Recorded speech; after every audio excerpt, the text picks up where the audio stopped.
بالله من الشيطان اللعين الرجيم. بسم الله الرحمن الرحيم. الحمد لله الذي لا يفر المنع والجمود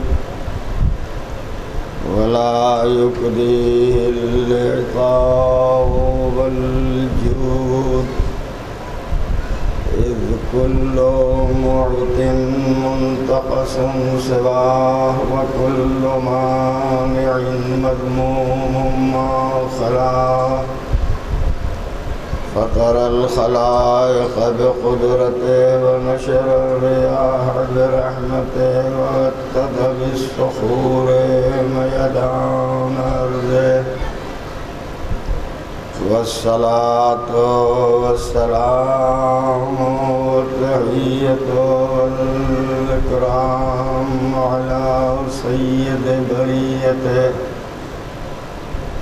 وعلى الأصفياء من عترته الذين أذهب الله عنهم الرجس وطهرهم تطهيرا.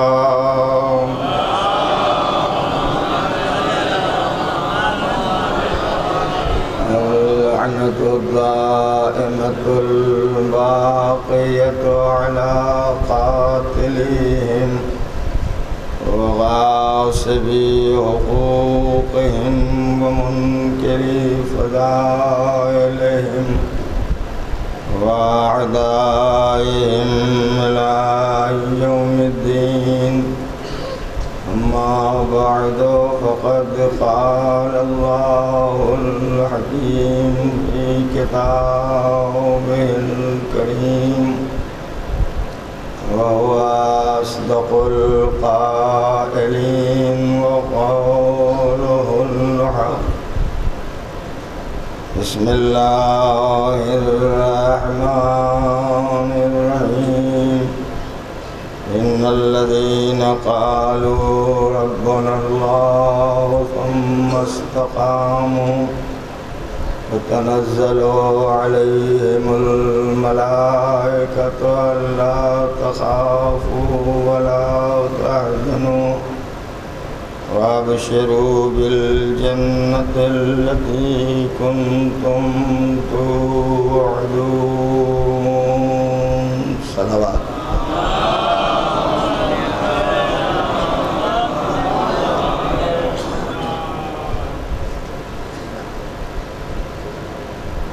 ان مجالس میں نے مسلسل اسی آیہ کریمہ کے ذیل میں کچھ گزارشیں آپ کے سامنے رکھی ہیں.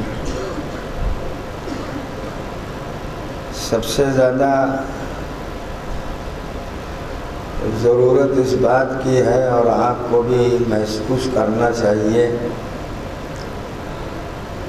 کہ ان مجلسوں، ان پروگراموں اور ان تمام شبیداری اور جلوس کا مقصد کیا ہے اور اس مقصد کو ہم کتنا ادا کر رہے ہیں، کتنا پورا کر رہے ہیں. اگر ہم مقصد مجالس اور مقصد اعضاء سے واقف ہیں اور ہم اس مقصد کی تکمیل میں لگے ہوئے ہیں تو یقیناً ہمارا یہ وقت بڑا کارآمد ہوگا، چاہے 3 دن 4 دن گزر جائیں، لیکن مقصد کے پورا ہونے میں اگر وقت خرچ ہو جائے اور مقصد حاصل ہو جائے تو وقت کی کوئی حیثیت نہیں ہے اگر مقصد مل گیا. اور اگر مقصد ہی حاصل نہ ہو سکا تو ہمارا وقت جو بڑا قیمتی ہے، اس وقت کو ہم نے مقصد کے نہ حاصل ہونے کی صورت میں ضائع کر دیا اور برباد کر دیا۔ میں کوشش کروں گا کہ آپ حضرات تک اس مقصد کو پہنچاؤں اور اس مقصد کے حاصل کرنے میں آپ منہمک رہیں۔ ماشاءاللہ یہ اتنا بڑا مجمع جو یہاں مختلف ملک کے حصوں سے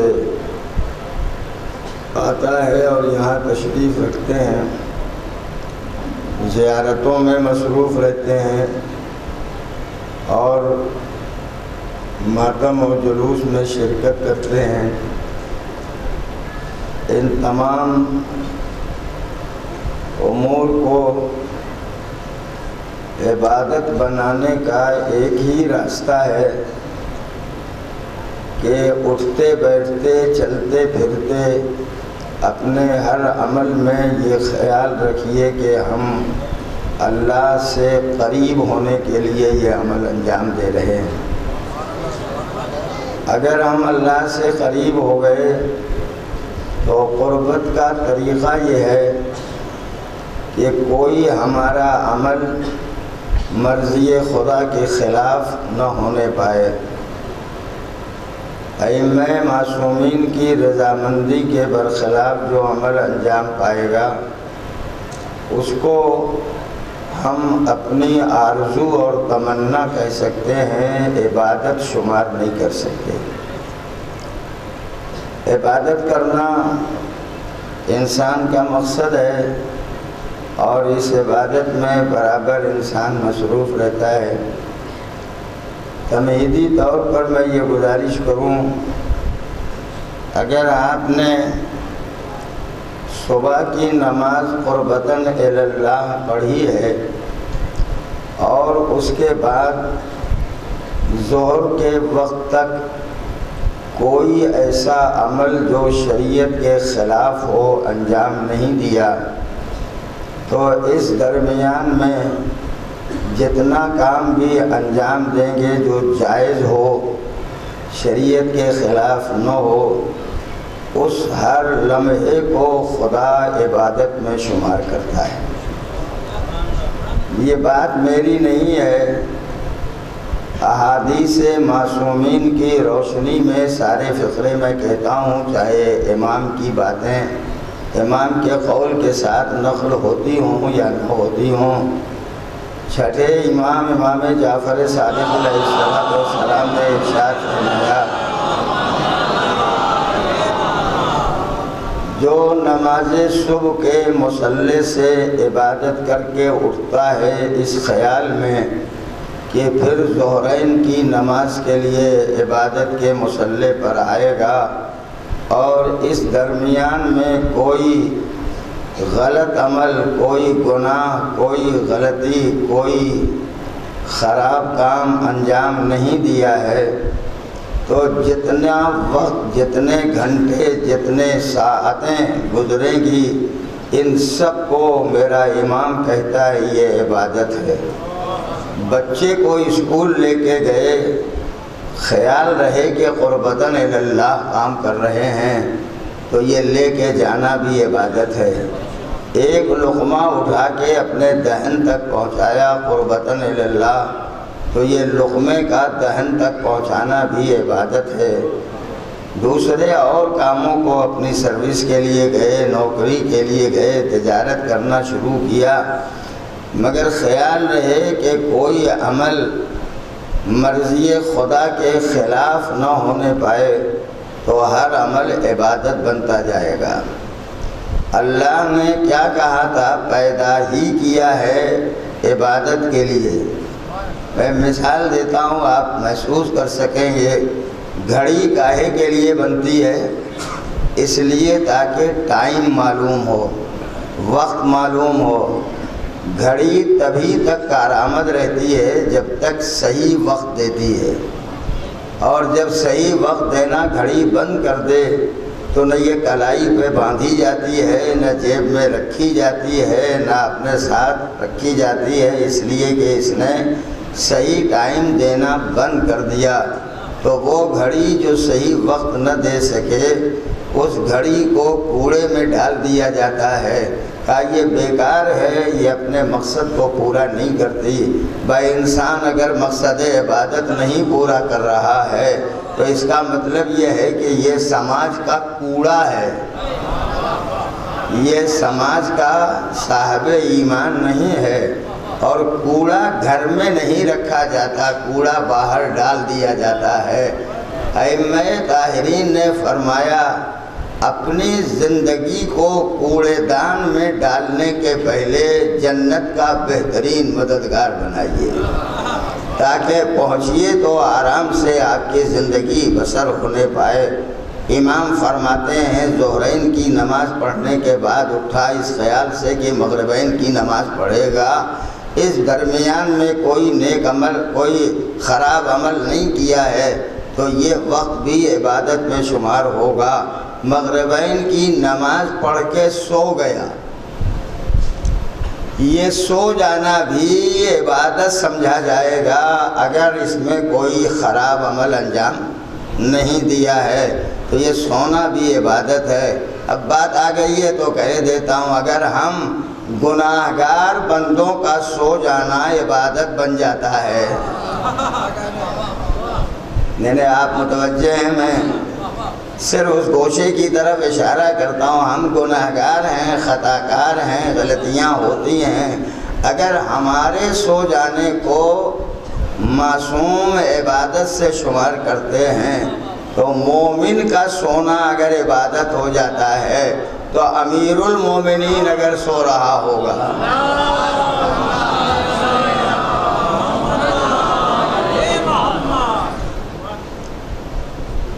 لیکن یہ تو پہلی مجلس ہے آج کی، تو آپ سوئیے گا نہیں اور میں سونے دوں گا نہیں، کوشش کروں گا کہ آپ جاگتے رہیں۔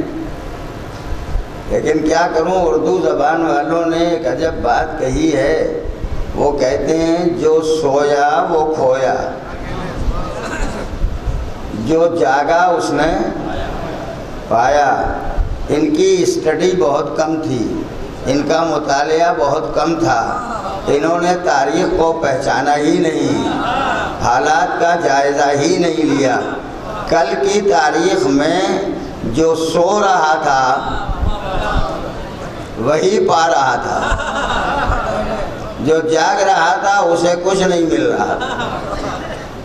سونا قربتاً اللہ عبادت ہے، یہ بالکل تمہیدی بات ہے۔ آج کچھ دیر تک میں بیان کروں گا تاکہ اپنا موضوع مکمل کر سکوں۔ اور یہ بات بھی ہے کہ ہجرت کی رات سونا جتنا مہنگا بکا ہے اتنا مہنگا نہ ابھی تک بکا ہے اور نہ مستقبل میں بک سکے گا۔ کتنا ہی مہنگا ہو جائے مگر ہجرت کی رات کتنا قیمتی رہا ہوگا یہ سونا، جس کے خریدار آدم ہیں، جس کے خریدار نوح ہیں، جس کے خریدار موسیٰ ہیں، جس کے خریدار ابراہیم ہیں، جس کے خریدار 1,24,000 انبیاء ہیں، جس کے خریدار میرے پیغمبر ہیں، جس کا خریدار خدا ہے، وہ سونا منزل بے میں بیچنے کے مقام میں تجارت کی منزل میں رکھا ہوا ہے۔ آدم آئے، قیمت لگائی، مگر لگا کے دیکھ لیا میں علم کے خرید نہیں سکوں گا، سونا بڑا قیمتی ہے۔ ابراہیم نے قیمت لگائی، کہا نہیں خرید سکوں گا۔ موسیٰ و عیسیٰ نے قیمت لگائی، کہا نہیں خرید سکوں گا۔ سب نے قیمت لگائی، کہا نہیں خرید سکوں گا۔ آخر خریداری کی منزل میں دو رہ گئے، میرا نبی تھا جو خریدنا چاہتا تھا، میرا خدا تھا جو خریدنا چاہتا تھا۔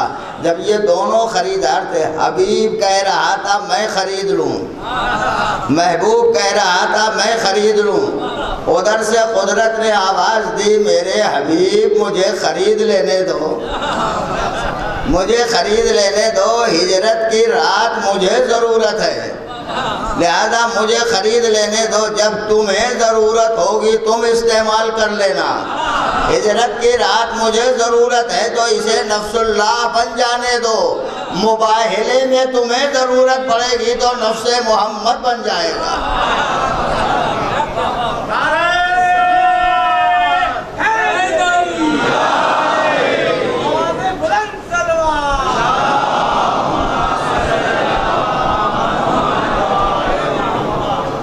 اندھیرے اندھیرے سوتے سوتے بک گیا، خریدار بھی مطمئن ہے، بیچنے والا بھی مطمئن ہے، لیکن یہ عجب بات ہے، خریدار خرید کے لے نہیں گیا، بیچنے والا بیچ کے خریدار کے حوالے نہیں کیا، خریدنے والے نے کہا رکھو اپنے ہی پاس، جب ضرورت ہوگی میں استعمال کروں گا۔ ادھر سے قدرت نے اپنی رضا دے دی، اس نے بھی آواز دی بیچنے والے نے رضا اپنے ہی پاس رکھو، جب مجھے ضرورت ہوگی میں استعمال کروں گا۔ جتنی دعائیں ہوتی ہیں اللہ راضی ہو جائے، کیا کہوں عزیزو، جلدی کہہ کے آگے بڑھ جاؤں گا، جتنی دعائیں ہوتی ہیں اللہ راضی، دعا کس چیز کے لیے کی جاتی ہے جو نہیں ہوتی؟ میرے پاس مال نہیں ہے تو مال کی دعا، میرے پاس عزت نہیں ہے تو عزت کی دعا، میرے پاس اور چیزیں نہیں ہیں اس کے لیے دعا، تو جو شے نہیں ہوتی اس کے لیے دعا کی جاتی ہے۔ اب اگر برس سے دعا ہو رہی ہے اللہ راضی ہو جائے، اللہ راضی ہو جائے، اللہ راضی ہو جائے، اس کا مطلب یہ کہ رضا ہے نہیں، اس لیے دعا ہو رہی ہے اللہ راضی ہو جائے۔ میں نے ایک ہی بات کہی اور وہ ابھی بھی عرض کیے دیتا ہوں، ہجرت کی رات سے پہلے جس کو راضی کرانا ہو خدا سے راضی کرا لو، ورنہ ہجرت کی رات کے بعد جب خدا رضا دے دے گا تو جب تک علی راضی نہ ہوں گے تب تک خدا بھی راضی نہیں ہوگا۔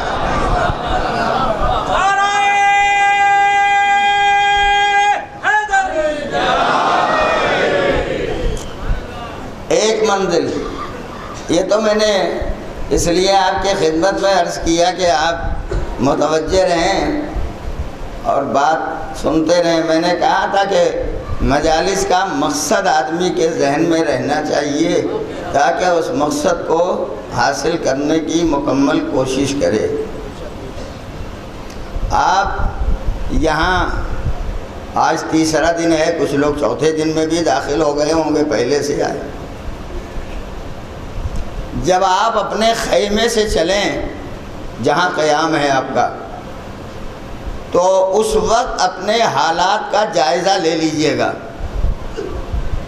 اور یہی بات پوری مجلس کا ماحصل ہے۔ اپنے خیمے سے، اپنے کمرے سے جہاں قیام ہے قیام گاہ سے چلیں تو اپنے حالات کا جائزہ لے لیجئے گا کہ ہمارے اندر کون سی کمی ہے، کون سا نقص ہے، کون سی خرابی ہے، کون سا گناہ ہے، کون سا عمل خلاف شریعت اور دین کے مخالفت میں انجام پا رہا ہے۔ اندازہ کر کے چلیے، فرش ادائے امام حسین وہ جگہ ہے جہاں گناہ دھوئے جاتے ہیں، جہاں غلطیاں دور کی جاتی ہیں، جہاں خرابیاں دور کی جاتی ہیں، جہاں انسان پاک و پاکیزہ ہوتا ہے۔ میرے خدا نے بہت پہلے کہا تھا کہ رجس کبھی اہل بیت کے قریب آ نہیں سکتا، خرابیاں برائیاں اہل بیت کے قریب آ نہیں سکتی ہیں۔ اگر ہمارے اندر گناہوں کا، غلطیوں کا، خطاؤں کا رجس ہوگا اور ہم اہل بیت سے قریب ہونا چاہیں گے تو ہم کہتے رہیں گے ہم اہل بیت والے، اہل بیت کہہ دیں گے تم ہمارے نہیں ہو سکتے، ہمارا وہ ہوتا ہے جس کے زندگی میں گناہ نہیں ہوتا، غلطیاں نہیں ہوتی۔ وہ ہمارا ہوتا ہے۔ اندازہ کر کے آئیے، فرش ادا پر بیٹھیے، 1 گھنٹہ، سوا گھنٹہ، 1.5 گھنٹہ، جتنی دیر بھی باتیں ہوتی رہتی ہیں، بیان ہوتا رہتا ہے، اسے سنیے یا جلوس میں شرکت کریں، شب بیداری میں شرکت کریں، اتنی دیر تک اپنا جائزہ لیتے رہیے کہ ہمارے اندر سے گناہ جا رہے ہیں کہ نہیں، غلطیاں جا رہی ہیں یا نہیں۔ اگر 1.5 گھنٹہ بیٹھنے کے بعد اٹھ کے آپ گئے اور جیسے آئے تھے ویسے ہی رہ گئے، جیسے آئے تھے ویسے ہی رہ گئے، تو اس کا مطلب یہ ہے کہ ہم نے فرش ادا سے کچھ حاصل نہیں کیا، ہم نے فرش ادا سے بیٹھ کے کچھ لیا نہیں ہے، لیا ہوتا تو ویسے نہ رہ جاتے۔ میں واقعہ سنا دوں تاکہ آپ کو اندازہ ہو جائے کہ اس فرش ادا سے ہمیں کیا ملتا ہے۔ کبھی ایک وقت ایسا آیا تھا کہ جب کسی مقام پر ذکر مولا ہو رہا تھا، اللہ نے اپنے ملائکہ سے کہا جاؤ اس مقام پر جہاں ذکر مولا ہو رہا ہے۔ ملک ہمارے آپ جیسا نہیں ہوتا ہے کہ جہاں سے چاہا اٹھ گیا، جہاں چاہے بیٹھ گئے، جہاں چاہے چل دیے۔ ملک حکم خدا کے بغیر ایک قدم نہیں اٹھاتا ہے، ایک کام انجام نہیں دیتا ہے۔ حکم خدا ہوا، کہا جاؤ ملائکہ ذکر مولا ہو رہا ہے۔ اس کا ایک مطلب تو سمجھ میں آتا ہے کہ اللہ بھی وہاں بھیجنا چاہتا ہے جہاں ذکر مولا ہو رہا ہو۔ جاؤ وہاں ذکر مولا سنو تاکہ تمہیں کچھ نہ کچھ حاصل ہو جائے۔ ملائکہ آئے، ذکر مولا سنا، بیٹھے رہے، ذکر ختم ہو گیا تو واپس گئے۔ لیکن سارے ملائکہ نہیں آئے تھے، کچھ آئے تھے جن کو حکم تھا جانے کا، کچھ نہیں آئے تھے جو اسی بزم ملکوتیت میں تھے۔ یہ آنے والے جب واپس گئے تو جو نہیں آئے تھے وہ بار بار ان کے پاس آتے تھے۔ جب آ رہے تھے تو انہوں نے ایک بات پوچھی، ہم تمہاری ہی بزم کے آدمی ہیں، ہم تمہاری ہی بزم کے فرشتے ہیں، تم بار بار ہمارے پاس کیوں آتے ہو، کیوں آ رہے ہو ہمارے پاس؟ اس لیے سنا رہا ہوں کہ آنے اور جانے کے حالات میں فرق ہونا ضروری ہے۔ آئے ہیں تو کیسے ہیں، واپس جا رہے ہیں تو کیسے؟ ملائکہ کہہ رہے ہیں ہم اس لیے آ رہے ہیں کہ جب آپ گئے تھے تو ایسے نہ تھے، واپس آئے ہیں تو آپ کے اندر ایک خوشبو پائی جا رہی ہے، اس لیے ہم آپ کے قریب آ رہے ہیں۔ کیسی خوشبو؟ کہاں گئے تھے؟ کہا ایک جگہ ذکر مولا ہو رہا تھا، ہم وہاں گئے، بیٹھے رہے۔ کہا یہ بتاؤ ذکر ہو رہا ہے کہ ختم ہو گیا؟ کہا ذکر ختم ہو گیا، بیان کرنے والا چلا گیا، سننے والے چلے گئے۔ کہا سب چلے گئے، وہ جگہ ہے کہ نہیں؟ جہاں ذکر ہو رہا تھا وہ جگہ ہے یا نہیں؟ کہا جگہ تو ہے۔ کہا وہ پتہ بتاؤ تاکہ ہم جا کے وہاں سے فضا میں بکھری ہوئی خوشبو حاصل کر سکیں۔ ایک بات کا فیصلہ ہوا، ملائکہ جب آئے تھے تو خوشبو نہ تھی، واپس گئے تو ان کے اندر خوشبو پائی جا رہی تھی۔ اس کا مطلب آنے جانے کے حالات میں فرق ہو گیا۔ آپ بھی کبھی سوچئے یہ ذکر مولا کی جگہ ہے، یہاں سے جب آپ مجلس کے بعد اٹھیں تو کچھ فرق ہوتا ہے یا نہیں ہوتا؟ اگر فرق ہو گیا تو شریک ہونے کا فائدہ مل گیا، اور اگر فرق نہیں ہوا تو شریک ہونے کا فائدہ ہمیں نہیں حاصل ہو سکا۔ غیبت کر رہے تھے پہلے، اب نہ کریں، گناہ کر رہے تھے پہلے، اب نہ کریں، بھائی کو ستایا تھا اب نہ ستائیں، کسی کا مال لوٹا تھا اب نہ لوٹیں، کسی کا مال غصب کیا تھا اب نہ غصب کریں، کسی کی زمین پر قبضہ کیا تھا اب نہ قبضہ کریں، کسی کے پر ظلم کیا تھا اب ظلم نہ کریں، کسی کا حق لیا تھا اب حق نہ لیں۔ اگر اتنے فائدے ہو گئے تو سمجھو کہ فرش ادا پر آنے کا فائدہ مل گیا۔ اب ایک بات اور سن لیجئے، ملائکہ جب واپس گئے تھے تو انہوں نے کہا تھا کہ ہم خوشبو لے کے آئے ہیں، نہیں انہوں نے نہیں کہا۔ یہ نہ آنے والے قریب آ کے کہہ رہے تھے تم کچھ لے کے آئے ہو۔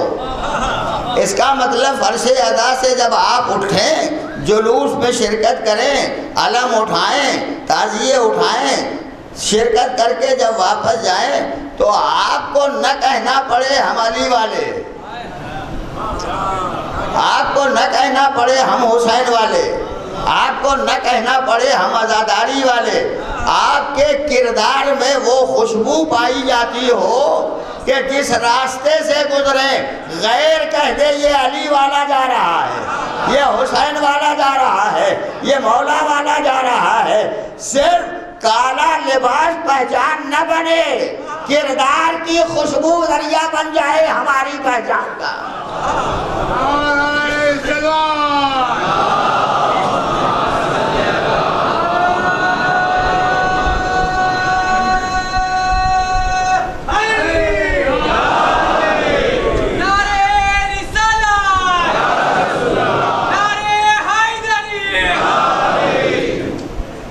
میں نے کل بھی کہا تھا کہ میں اتنے وقت کو شمار نہیں کروں گا، اور آج بھی کہہ رہا ہوں یہ کاؤنٹ نہیں کروں گا اپنے وقت میں۔ جتنے چاہیے آپ نعرے لگائیے، جتنے چاہیے یہ سارے نیک عمل انجام دیں، لیکن میں اس کو اپنے وقت میں شمار نہیں کروں گا۔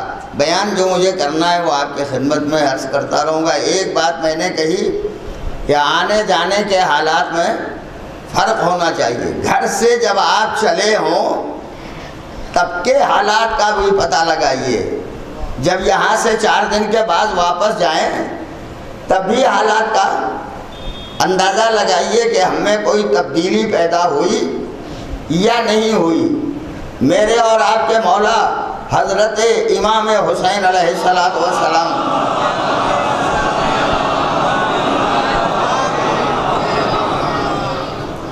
کاہے کے لیے کربلا آئے تھے، جس کی یادگار کے طور پر ہم مجلسیں بھی کرتے ہیں، جلوس بھی نکالتے ہیں، ساری نشانیاں برآمد کرتے ہیں۔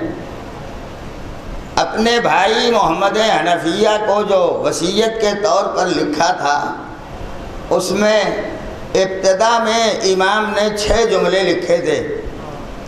انی لم اخرج اشرم ولا بطرا، اس لیے نہیں نکلا ہوں تاکہ کوئی غرور مقصود ہے، کوئی تکبر مقصود ہے، کوئی بڑائی کا اظہار مقصود ہے۔ ولا ریان ولا سماع، دکھانے اور سنانے کے لیے نہیں نکلا ہوں۔ ولا ظلمن ولا فسادہ، ظلم اور فساد کے لیے نہیں نکلا ہوں۔ اب آ رہا ہے وہ مقصد جس کے لیے امام نکلے ہیں۔ انما خرجت لطلب الاصلاح فی امت جدی، اس لیے نکلا ہوں تاکہ میرے جد کی امت میں جو خرابیاں پیدا ہو گئی ہیں ان خرابیوں کی اصلاح کر دوں، اصلاح کر دوں۔ مقصد ازا سمجھ میں آ رہا ہے؟ مقصد ازا ہے ہمارے اندر جو خرابیاں ہیں وہ دور ہو جائیں اور ہم صراط مستقیم پر چلنے لگیں، ثابت قدم رہیں، یہ مقصد۔ پھر آپ نے تحریر فرمایا کیسے یہ کام انجام پائے کہ اصلاح ہو جائے۔ فرمایا اریدو ان آمر بالمعروف، میں چاہتا ہوں کہ نیکی کا حکم دوں، وانہا عن المنکر، اور برائیوں سے روکوں، واسیر بسیرت جدی و ابی علی ابن ابی طالب، اور اس سیرت پر چلوں بھی، لوگوں کو چلاؤں بھی جو میرے جد کی سیرت ہے، جو میرے بابا کی سیرت ہے۔ اگر اس پر ہم اور آپ گامزن ہو جاتے ہیں تو یقیناً ہم مقصد ازا کے پہچاننے والے ہیں۔ امر بالمعروف نہی عن المنکر، یہ صرف علماء کا کام نہیں ہے، جس کو جتنی نیکیاں معلوم ہیں ان نیکیوں کا دوسرے کو حکم دے، جس کو جتنی برائیاں معلوم ہیں ان برائیوں سے روکنے کی کوشش کرے۔ یہ عوام کا بھی فریضہ ہے، خالی علماء کا فریضہ نہیں ہے کہ وہ یہ کام انجام دیتے رہیں۔ پورے سماج میں اگر یہ کام انجام پاتا رہا تو بالکل اطمینان ہے کہ مومن بھی ہوں گے، متقی بھی ہوں گے، پرہیزگار بھی ہوں گے۔ سناٹا ہوا نا، ابھی ٹوٹ جائے گا یہ سناٹا۔ ایک صلوات پڑھیے ذرا۔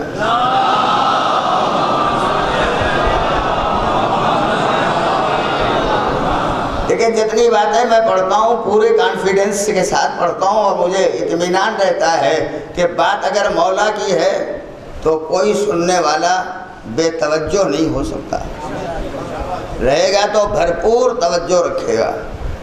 امام نے فرمایا ہے امر بالمعروف نہی عن المنکر، یہ ذریعہ ہے قوم کی اصلاح کا۔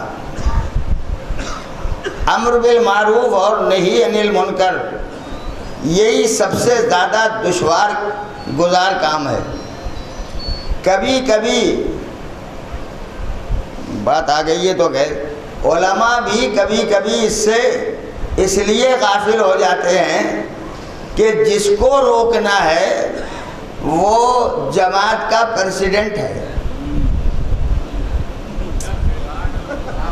اگر خراب لگ جائے تو معاف کر دینا بنام دین، اور ان علماء سے معذرت کے ساتھ کہتا ہوں، اس لیے نہیں کر پاتے کہ پریزیڈنٹ ہیں جماعت کے، سیکریٹری ہیں جماعت کے ذمہ دار ہیں، ان سے اگر کہہ دیں گے تو کل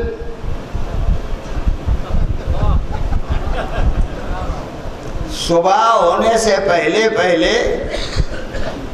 تحریر ہو جائے گا، حضور جا سکتے ہیں۔ اس لیے ڈر کے مارے، خوف کے مارے یہ عمل انجام نہیں پاتا۔ ڈر کس بات کا ہے؟ کہ جو مل رہا ہے وہ نہیں ملے گا، جو حاصل کر رہے ہیں وہ نہیں ملے گا۔ میں بھرپور اطمینان کے ساتھ کہتا ہوں رزق کا مالک نہ کوئی پریزیڈنٹ ہے، نہ رزق کا مالک کوئی سیکریٹری ہے، نہ رزق کا مالک کوئی ذمہ دار ہے، رزق کا مالک وہ ہے۔ اور جب وہ مالک ہے تو بچے کے شکم مادر میں آنے کے بعد اگر ماں کے پاکیزہ سینے میں بچے کی غذا فراہم کر رہا ہے تو جو بچے کے آنے سے پہلے غذا کا انتظام کر رہا ہے وہ دنیا میں بھیجنے کے بعد کیسے غذا کا انتظام نہیں کرے گا؟ اور اگر مطمئن نہیں ہے تو ایک فقرہ اور کہتا ہوں، جو اپنے مخالف فرعون کو دے رہا ہے، اپنے مخالف نمرود کو دے رہا ہے، اپنے مخالف شداد کو دے رہا ہے، حامان کو دے رہا ہے، وہ مومن کو کیسے نہیں دے گا؟ وہ صاحب ایمان کو کیسے نہیں دے گا؟ ہاں اتنا فرض ضرور ہے کہ مومن کو اتنا ہی دے گا جتنے میں بگڑنے نہ پائے، جتنے میں راستے سے دور نہ ہونے پائے، صحیح راستے پر گامزن رہے، وہ تو نہیں دے گا، اس سے زیادہ نہیں دے گا۔ یہ پا گئے اگر تو کہتے رہے میں تو سب سے بڑا رب ہوں، فرعون، نمرود، شداد۔ لیکن یہ یاد رکھنا چاہیے سارا مال پانے کے بعد بھی، دولت حاصل کرنے کے بعد بھی، مال آدمی کے لیے بہت بڑا ذریعہ ہے تباہی کا، بہت بڑا ذریعہ ہے تباہی کا۔ صحیح مال آئے، صحیح ذریعے سے آئے، صحیح راستے میں خرچ ہو تو اس سے بہتر کوئی چیز نہیں ہے، اور اگر غلط راستے سے آیا، غلط راہ میں خرچ ہوا تو اس سے بدتر کوئی چیز نہیں ہے۔ اور پھر جب مال آ جاتا ہے دماغ میں رعونت، تکبر، غرور، بڑائی، بڑکپن، یہ سب کا سب دماغ کے اندر آتا ہے۔ میں ایسے تمام امر بالمعروف اور نہی عن المنکر کرنے والوں سے کہتا ہوں، مولا نے اپنے کلمات میں نہج البلاغہ کے خطبوں اور کلمات قصار میں ارشاد فرمایا ہے، امر بالمعروف نہی عن المنکر نہ رزق میں کمی پیدا کرتا ہے اور نہ روزی میں کہیں سے نقص پیدا کرتا ہے۔ یہ کرتے رہیے تو رزق میں کوئی کمی نہیں پیدا ہوگی، آ جاتا ہے مال اکٹھا ہو گیا ایک جگہ، دیکھو بات پہنچ جاتی ہے نہیں، ایک جگہ اکٹھا ہو گیا، نہ بھائی کا حق دیا، نہ عزیز کا حق دیا، نہ پڑوسی کا حق دیا، نہ رشتہ داروں کا حق دیا، نہیں دیا کسی کا حق، اکٹھا ہے، کہا ہم نے کمایا۔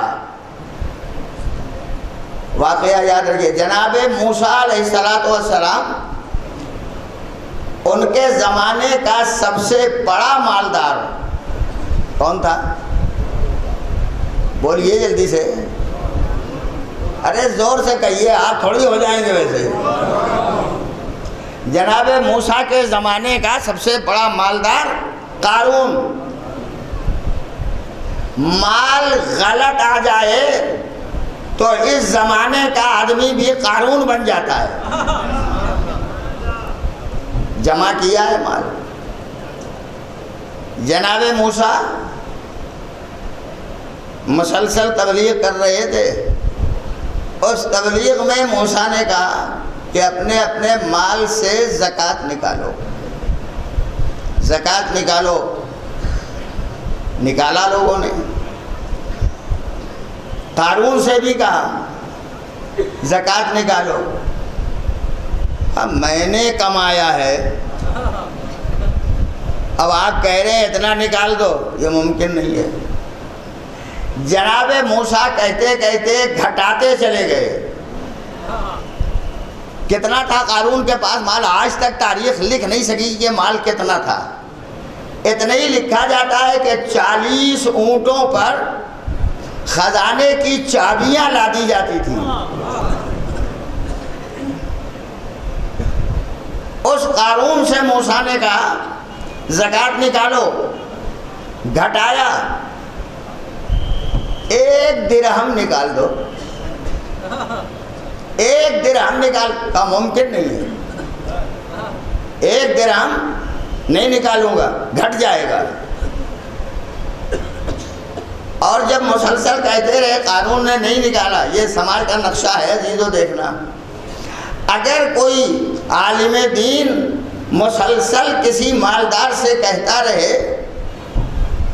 کہ یہ حق ہے نکالو، یہ حق ہے نکالو، یہ حق ہے نکالو، مزاج سماج کے مالدار کا کیا ہے؟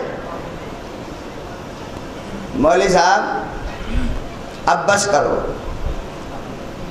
اب ہم سے نہ کہنا۔ مولانا کسی ایک سے نہیں کہتے، وہ تو پوری قوم سے کہتے ہیں کہ نکالو۔ اچھا جب سوچ لیا کہ مسلسل کہہ رہے ہیں تو ان کے پاس راستہ کیا ہوتا ہے؟ کہا ہم زکوٰۃ تو نہیں نکالیں گے مگر تمہیں نکال دیں گے، اس لیے کہ بار بار کہہ رہے ہو کہ زکوٰۃ نکالو اور مخاطب ہم ہی ہوتے ہیں، تمہیں نکال دیں گے۔ یہ مزاج قارون کا مزاج ہے، یہ مزاج مومن کا مزاج نہیں ہے۔ مومن لفظوں میں کہے جانے والے مومن کا نام نہیں ہے، عمل کے میدان میں گامزن رہنے والے کا نام مومن ہوتا ہے۔ تمہیں نکال دیں گے۔ قارون نے وہی کام کیا۔ ایک دن ایک بدکار عورت کو آمادہ کیا، کہا یہ درہم و دینار کی تھیلی تمہیں دیتا ہوں، آج جب جناب موسیٰ تقریر کرتے ہوئے کہیں کہ زکوٰۃ نکالو تو تم کھڑی ہو جانا، کھڑی ہو کے کہنا پہلے موسیٰ اپنا کردار ٹھیک کرو، اس کے بعد قوم کی اصلاح کرنا۔ تقریر کی موسیٰ نے، پیغام دیتے رہے۔ قارون بھی بیٹھا ہے، قارون کے ساتھی بھی بیٹھے ہیں، اور وہ بدکار عورت بھی بیٹھی ہے جس کو درہم و دینار کی تھیلی دی ہے، اٹھتی نہیں ہے۔ بیٹھی ہے پورے مجمع کے اندر، اٹھتی نہیں ہے۔ نہیں، آپ پہچانیں کسی بدکار کو آمادہ کر کے نیک کردار کے مقابلے میں کھڑا کرنا ضروری نہیں ہے کہ بدکار کھڑا ہو جائے۔ نیک کردار انسان کے کردار میں اتنا وزن ہوتا ہے کہ وہ وزن بد کردار کو دبا کے رکھتا ہے، تاکہ اس کے مقابلے میں کھڑا نہ ہونے پائے۔ نہیں اٹھ رہی تھی تو ایک دفعہ کہا اٹھتی کیوں نہیں؟ اب تو مجمع نے پہچانا ہوگا نا، سدھا کے لایا ہے، اسے تیار کر کے لایا ہے قارون۔ اٹھی وہ عورت، اٹھ کے اس نے کہا موسیٰ آپ کے کردار میں کوئی خرابی نہیں ہے، آپ کے بیان میں کوئی کمی نہیں ہے، آپ کی سیرت بھی ٹھیک ہے، آپ کا بیان بھی صحیح ہے، یہ تھیلی دی ہے تاکہ آپ کے کردار کو خراب کرنے کے لیے بیان دوں، مگر آپ بالکل صحیح ہیں، آپ کے کردار میں کوئی عیب نہیں ہے، بالکل صحیح اور درست فرما رہے ہیں۔ ایک بات سمجھ میں آئی کہ جب مالدار کسی صاحب کردار کو نکالنا چاہتا ہے تو کسی کو درہم و دینار عطا کرتا ہے۔ خدا نے آواز دی مال کا نکلوا لینا تو آسان ہے۔ موسیٰ کہہ رہے تھے ایک درہم دو تو دینے کے لیے تیار نہیں تھا، لیکن اس خاتون کو درہم و دینار کی تھیلی دے دی۔ تم صحیح راستے پر نکالتے تو ایک درہم میں پورا مال پاک ہو جاتا، غلط راستے پر درہم و دینار کی تھیلی دے دی تو تم بھی بدکار رہ گئے، وہ بھی بدکار، کوئی فرق نہیں پیدا ہوا۔ لیکن میں نے جب یہ کردار پڑھا ہے تو تاریخ نے یہ نہیں بتایا کہ وہ خاتون موسیٰ کی چاہنے والی بن گئی۔ کردار موسیٰ کی اچھائی کی گواہی دی، سیرت موسیٰ کی خوبی کی گواہی دی، لیکن خود مومنہ ہو گئی ہو، ایسا کہیں تاریخ میں نہیں ملا۔ یہ تاریخ کا انبیاء کے سلسلے کا موسیٰ ہے جس نے اپنا کردار بچایا، مگر بدنامی کے لیے آنے والی عورت کے کردار میں کوئی تبدیلی نہیں پیدا کی۔ وہ سلسلہ امامت کا موسیٰ تھا۔ جب قید خانے میں تھا تو بادشاہ نے بھیجا ایک عورت کو، جاؤ امام موسیٰ کاظم کا کردار خراب کر دو۔ آ کے دیکھا عبادت میں مشغول میرا امام، سجدے پر سجدہ، رکوع پہ رکوع، قیام پہ قیام، عبادت پہ عبادت مسلسل کیے جا رہے ہیں۔ رات بھر سوچتی رہی کیسے انہیں غلط راستے پر لگاؤں۔ صبح جب آ کے زندان کا دروازہ کھولا، آ کے دیکھا تو جیسے میرا امام سجدے میں تھا ایسے ہی وہ خاتون بھی سجدے میں تھی۔ نبوت اپنا کردار بچاتی ہے، دوسرے کے کردار کو تبدیل نہیں کر پاتی ہے۔ امامت کا کردار اتنا بلند ہے، اپنا بھی کردار بچا لے، دوسرے کے کردار کو کردار میں بدل دے۔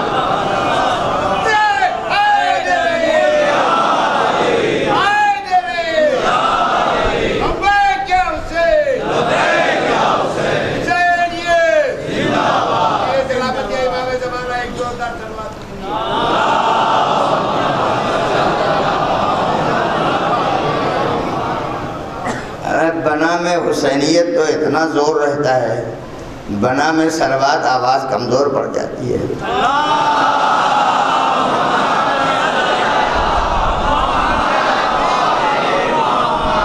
اس صلوات کو بچایا ہے میرے مولا نے، تو جو بچانے والا ہے اس کا بھی تذکرہ ہوتا ہے، اور جو شے بچائی ہے اس کا تذکرہ۔ تو ہماری مجلس کا مقصد ہے نیکیوں کا حکم دینا، برائیوں سے روکنا۔ بڑا اچھا یہاں انتظام کرنے والوں نے انتظام کیا ہے، ہمارے آپ کے لیے حالات بھی فراہم ہیں، اور مجھے بڑی خوشی ہوئی۔ اکثر جگہوں پر مسجدوں میں اتنا مجمع نہیں ملتا جتنا مجمع مجلسوں میں ملتا ہے. میں 2 دن سے برابر اول وقت نماز میں شرکت کے لیے جاتا ہوں تو جگہ نہیں ملتی. اذان ختم ہوتے ہوتے مسجد فل ہو جاتی ہے، بھر جاتی ہے، کہیں جگہ نہیں رہتی. 2 دن سے میں مسلسل واپس ہوتا ہوں اس لیے کہ کہیں گنجائش نہیں رہتی. تو یہ قابل فخر مقام ہے کہ جیسے مومنین مجلس میں شرکت کرتے ہیں ایسے ہی نماز میں بھی شرکت کرتے ہیں. اب اگر 2 4 10 رہ جائیں تو بات دوسری ہے، لیکن وہ بھی انشاءاللہ آ جائیں گے. تو میں یہ ذکر کر رہا تھا مال آدمی کو خراب کرتا ہے. ابھی آپ بالکل کیف میں آ جائیں گے. پانی بہہ رہا ہو تو جب تک بہتا رہے گا تب تک اس میں کیڑے نہیں پڑ سکتے، اس میں چھوٹے چھوٹے کیڑے مکوڑے نہیں پیدا ہوں. ایک جگہ کہیں گڈھے میں جمع ہو جائے 2 دن کے بعد 3 دن کے بعد کیڑے پڑ جائیں گے. کیوں؟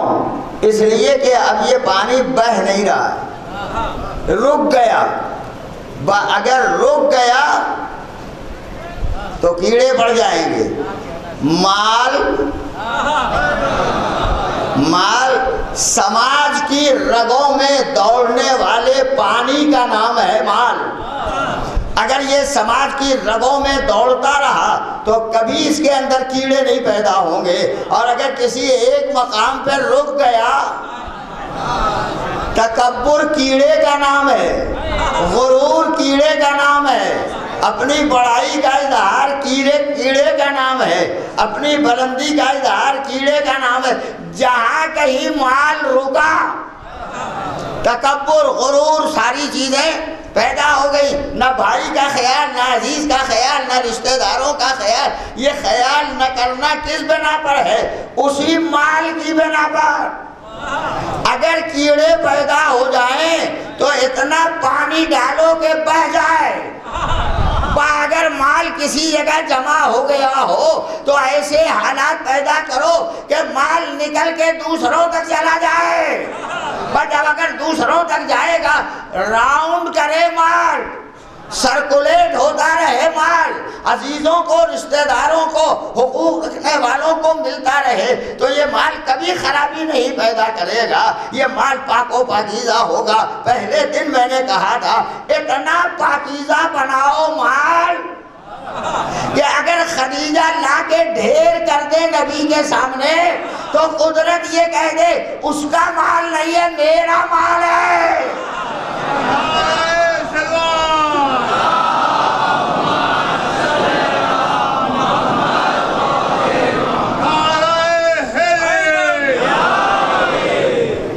میرا مال ہے. کتنا پاکیزہ رہا ہوگا. ہر خاتون متوجہ ہو سکتی ہے دور جاہلیت میں اپنے مال کو اتنا پاکیزہ بنانا کہ خدا کہہ دے میرا، خدا کہہ دے میرا، بڑا مشکل ہے. میں تو ایک بات ہمیشہ کہتا ہوں اور اسے ذہن میں رکھیے گا. ہم کہتے ہیں اللہ راضی ہو جائے. اللہ تو راضی ہو ہی جاتا ہے. آج شب جمعہ ہے، آپ پڑھیے گا دعائے کمیل میں ایک فقرہ آیا، یا سری الرضا، اے جلدی راضی ہونے والے. تو خدا تو بڑی جلدی راضی ہو جاتا ہے. اغفر لمن لا یملک الا الدعاء، اس کے گناہوں کو بخش دے جس کے پاس دعا کے علاوہ کوئی ملکیت نہیں ہے. یا من اسمہ دوا، جس کا نام ہی دوا ہے. وذکرہ شفا، اس کا تذکرہ ہی شفا ہے. وطاعتہ غنا، اطاعت خدا کی کرے یہی مالداری ہے. مالداری مال نہیں ہے. ایک مثال میں نے دی ہے. مال سماج کی رگوں میں دوڑنے والے خون کا نام ہے. خون انسانی جسم کے اندر جب تک دوڑتا رہتا ہے تب تک زندگی رہتی ہے. کسی ایک جگہ بلاک ہو جائے، کسی ایک جگہ رک جائے، رک گیا مال، خون رک گیا، اب اسے دباؤ، ہو سکتا ہے چل پڑے، ہو سکتا ہے چل پڑے. پریس کرو، پریشر ڈالو، ہو سکتا ہے یہ خون رواں ہو جائے. نہیں ہوا رواں کہ بس زندگی کا خاتمہ، زندگی کا خاتمہ. یا آپریٹ کرو. آپریٹ کرنے میں بھی ضروری نہیں ہے کہ کامیابی ہو، لیکن رکا تو زندگی کے خاتمے کی علامت. ہمارا سماج، اس کے اندر مال انسانی رگوں میں دوڑنے والے خون کے مانند ہے. اگر یہ مال رک گیا ایک جگہ تو سماج مردہ ہو جائے گا، سماج مر جائے گا. سماج کی زندگی اسی میں ہے کہ مال حقداروں تک پہنچتا رہے. اکٹھا کر کے رکھو گے، ایک دن رک جائے گا، بستر پر رہو گے ختم ہو جاؤ گے، بہترین محل میں رہو گے ختم ہو جاؤ گے. سہارا پھر یہی صاحبان ایمان ہوں گے، سہارے کا ذریعہ یہی ہوں گے، پھر انہی کے ذریعے تمہیں اٹھایا جائے گا. لیکن یہ یاد رکھو، اگر یہ خون، یہ مال سرکولیٹ ہوتا رہا تو نہ کوئی غریب غریب رہے گا، نہ کوئی مسکین مسکین رہے گا، نہ کوئی مانگنے والا رہے گا.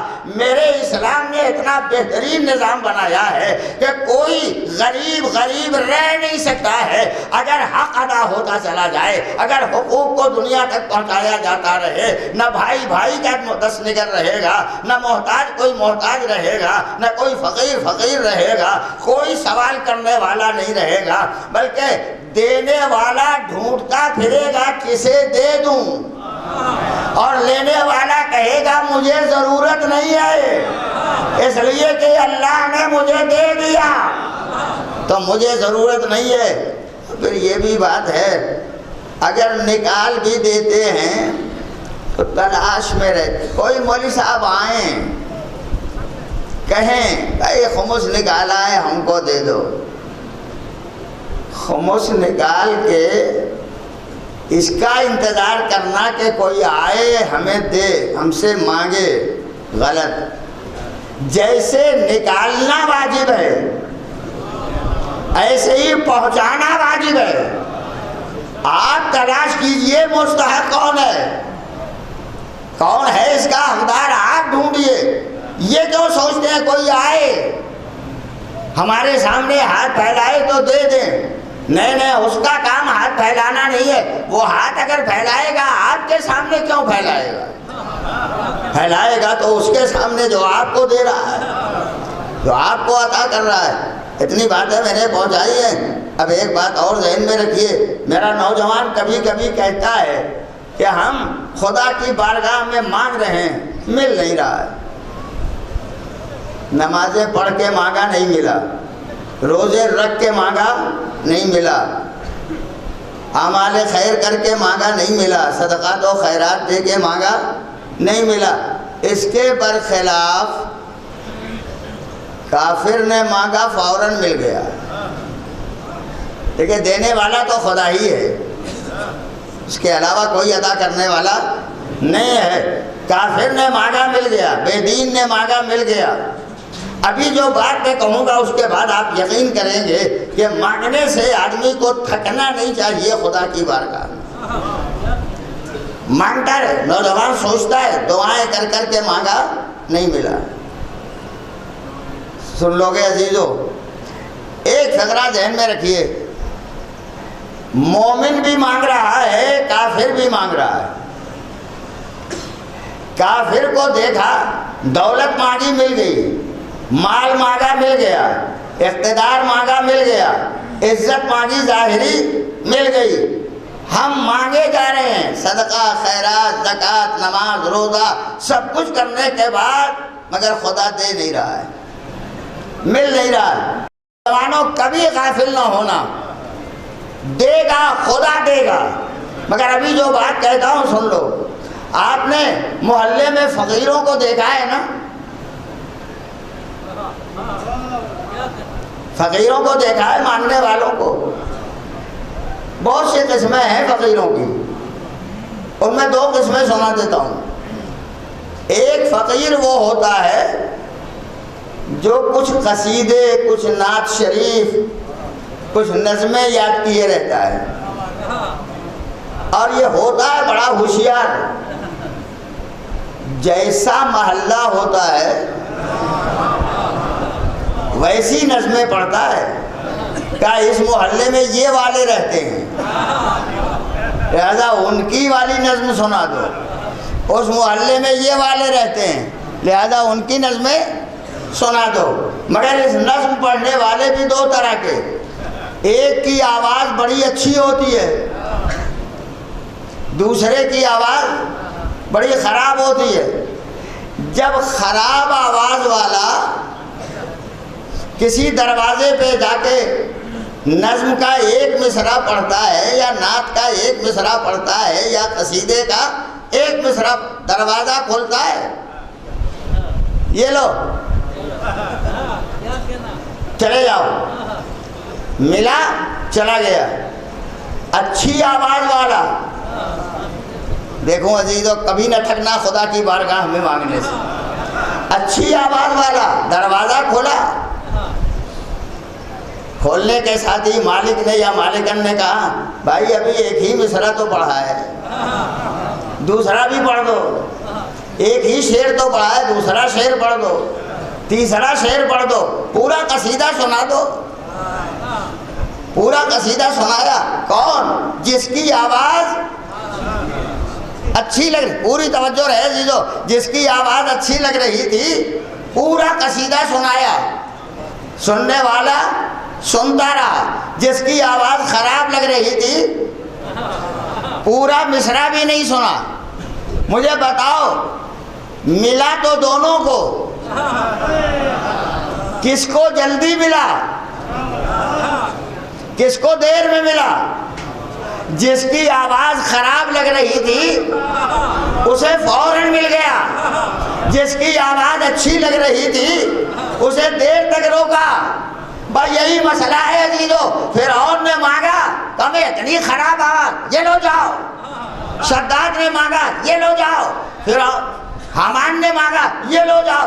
اور جیسے ہی مومن نے مانگا، بھائی دفعہ قدرت نے آواز دی ابھی تو اللہ کہہ کے مانگا ہے، رحمان بھی کہہ کے مانگ دو، رحیم بھی کہہ کے مانگ دو، ستار بھی کہہ کے مانگو، غفار بھی کہہ کے مانگو، ارحم الراحمین بھی کہہ کے مانگو. میرے 99 نام ہے نا، 99 نام ہے، 99 کے چکر میں سب ہیں. 99 نام ہے. ملا اس کو بھی ملا اس کو بھی، مگر جس کی آواز اچھی لگ رہی تھی اسے دیر میں ملا. جس کی آواز خراب لگ رہی تھی اسے جلدی مل گیا. عزیزو خدا اپنے چاہنے والے بندے کو اپنی بارگاہ میں مسلسل روکے اسی لیے رہتا ہے. مانتے چلے جاؤ، اس سے اچھی مومن کی آواز کوئی نہیں ہے. مسلسل آواز دیتے چلے جاؤ تاکہ میں تمہیں عطا کرتا چلا جاؤں. ایک صلوات پڑھ دیں محمد اور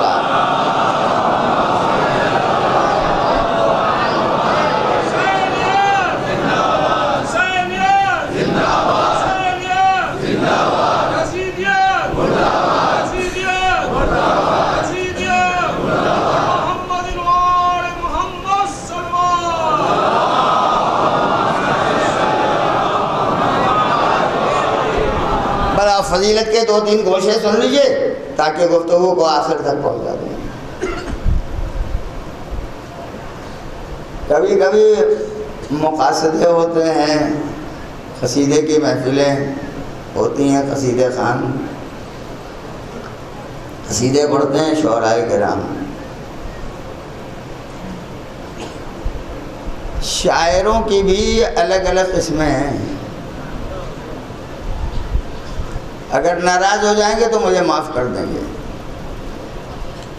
2 قسمیں بڑی اہم ہیں. ایک تو وہ جو اصلی والا شاعر ہوتا ہے، اصلی والا شاعر کون ہوتا ہے؟ جو بحر جانتا ہے، وزن جانتا ہے، قافیہ جانتا ہے، ردیف جانتا ہے، نظم کی لفظیں پہچانتا ہے، قصیدے کے الفاظ جانتا ہے، رباعی کی لفظیں پہچانتا ہے، قطعے کی لفظیں پہچانتا ہے، مرثیے کی لفظیں پہچانتا ہے، یہ اصناف سخن ان کی لفظیں پہچانتا ہے۔ تو جس صنف میں گفتگو کرتا ہے اس کے الفاظ دوسرے صنف میں نہیں لاتا، یہ شاعر۔ اور دوسرا وہ جو آج کل معاشرے میں سب سے زیادہ اہم ہے، وہ شاعر نہیں ہوتا، پڑھتا بہت اچھا ہے۔ سناٹا ہے نا، ابھی بدل دوں گا، سناٹا ہے۔ شاعر نہیں ہوتا مگر پڑھتا بہت اچھا ہے۔ اس کے گلے میں، یہ کسی جنگل صحرا سے گزر رہا تھا، اس کو پتہ چل گیا کہ یہ قبرستان ہے اور تانسین یہی دفن ہے، تو اس نے جلدی سے اس کی قبر کھولی، کھول کے اس کے گلے میں تانسین کے جو ہڈی تھی وہ نکال لی، نکال کے اپنے گلے میں فٹ کر لیا۔ یہ جب ٹانگ دیتا ہے تو مجمع تن جاتا ہے۔ کیا کروں عزیزوں، میں اپنی لفظیں بولتا ہوں، یہ اگر کھینچ دے تو مجمع خود بخود کھنچتا چلا جاتا ہے۔ میں مثالیں صرف مثال کے لیے نہیں سناتا ہوں، کوئی نہ کوئی فضیلت کا گوشہ ہوتا ہے جو سنانے کے لیے مثال کا سہارا لیتا ہوں۔ یہ شاعر نہیں ہوتا، کسی شاعر کا کلام اس کے پاس ہوتا ہے، اسے پڑھتا ہے، اپنے گلے کی خوبی سے مجمع کو کنٹرول میں رکھتا ہے، مجمع اس کے قابو میں ہوتا ہے۔ اس کو ہماری لٹریری زبان، ادب کی زبان میں موٹا شاعر کہا جاتا ہے۔ شاعر ہے نہیں، شاعر بنتا ہے۔ لیکن ہمارے سماج کا المیہ یہ ہے کہ شاعر کو کوئی پوچھتا نہیں اور متشاعر پر ہر آدمی گرویدہ ہے۔ کہا انہیں کو بلاؤ، وہ اچھا پڑھتے ہیں۔ کاہے کے لیے؟ کہ یہ لفظ ہے، میں کہہ دیتا ہوں، اس لیے کہ جب وہ پڑھے گا تو عوام بالکل متوجہ رہے گی۔ دیکھو میرا لفظ ضائع تو نہیں جاتا۔ عوام کو متوجہ رکھنے کے لیے اس کو بلاؤ جس کا گلا سب سے اچھا ہو، لیکن عوام کو متوجہ رکھنا الگ بات ہے، امام کو متوجہ رکھنا الگ مسئلہ ہے۔ اسے بلاؤ جو امام کا سچا چاہنے والا ہو، امام سے سچی محبت رکھنے والا ہو۔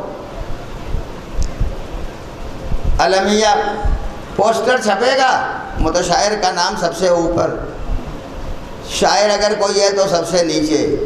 متشاعر پڑھوایا جاتا ہے پیک ٹائم پر، جب سارا مجمع ہمدن گوش ہوتا ہے۔ شاعر 4 بجے صبح۔ متشاعر جب پڑھتا ہے مجمع کہتا ہے دوبارہ پڑھیے، پھر پڑھیے، پڑھتے رہیے۔ شاعر جب ناظم مقاصدہ بلاتا ہے تبھی کہتا ہے حضور ذرا وقت کا خیال رکھیے گا، بڑا نازک وقت ہو گیا، اسی وقت یہ بات کہی جاتی ہے۔ لیکن یہ کیسے پتہ چلے کہ یہ شاعر ہے یا متشاعر؟ پڑھتے پڑھتے اگر شاعر بھولے گا تو اس کے پاس لفظوں کا خزانہ ہوتا ہے، ایک کے بعد دوسرا لفظ، دوسرے کے بعد تیسرا لفظ، تیسرے کے بعد چوتھا لفظ۔ میں صرف یاد دلانے کے لیے کہتا ہوں، میر انیس مرحوم اتنے بڑے مرثیے کے شاعر لکھنؤ میں مرثیہ پڑھ رہے تھے، پڑھتے پڑھتے کوئی لفظ انہوں نے اپنے ایک مصرعے میں استعمال کیا جو لکھنؤ کے نازک مزاج پر بار ہو رہا تھا۔ مجمع نے اسے دہرایا، انہوں نے فوراً دوسرا لفظ استعمال کیا، پھر اسے مجمع نے دہرایا، انہوں نے تیسرا لفظ استعمال کیا، مجمع نے دہرایا، چوتھا لفظ استعمال کیا۔ اس لیے کہ شاعر وہی ہوتا ہے جس کے پاس لفظوں کا خزانہ ہوتا ہے، تو وہ الفاظ برابر بدلتا چلا جاتا ہے۔ متشاعر اگر بھول جائے گا تو یہاں سے لے کے پالن پور تک کھینچے گا تاکہ وزن برابر ہو جائے۔ عام آدمی اسے سمجھ نہیں سکتا ہے۔ اب اگر اتنی بات یاد ہے تو میں فضیلت کا ایک گوشہ مولا کائنات امیر المومنین علی ابن ابی طالب علیہ السلام،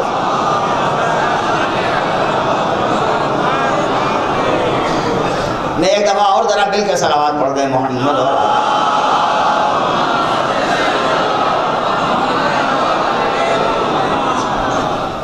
میرے اور آپ کے مولا کہاں پیدا ہوئے؟ زور سے بولیے گا۔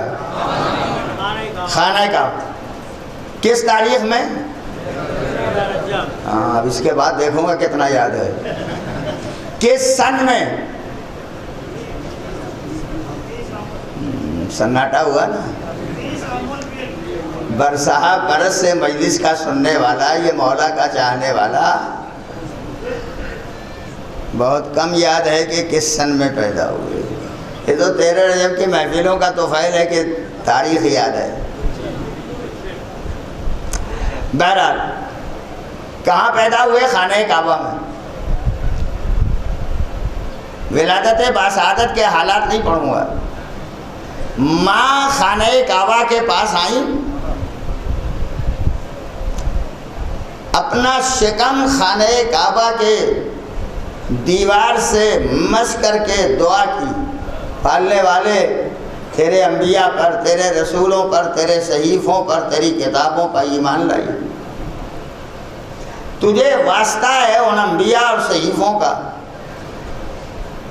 میرے بچے کی ولادت مجھ پر آسان کر دے۔ اچھا، یہاں تک تو بات ٹھیک ہے۔ اس کے بعد یہ بھی دعا میں ہے، کہا اور واسطہ ہے تجھے اس بچے کے حق کا جو میرے شکم میں ہے۔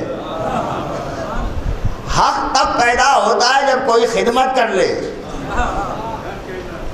نہیں بالکل توجہ رکھیے گا تو میں کہتا ہوں، حق تب پیدا ہوتا ہے جب کوئی خدمت کر لے۔ اس کا مطلب یہ ہے کہ فاطمہ بنت اسد کو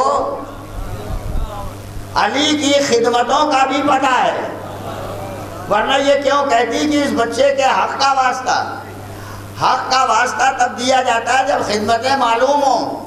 علی کی خدمت آدم سے لے کے خاتم تک ہے، اس لیے کہ شاہ عبدالعزیز محدث دہلوی نے اپنی کتاب میں لکھا ہے کہ علی انبیاء کے ناصر تھے، پوشیدہ طور پر چھپ کے علی نے نصرت کی ہے، آدم کی، نوح کی، ابراہیم کی، موسیٰ کی، عیسیٰ کی۔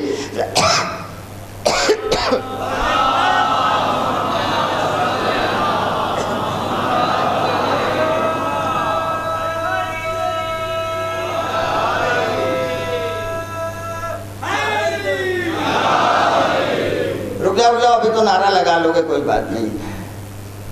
پتا تھا کہ انہوں نے چھپ کے نصرت کی۔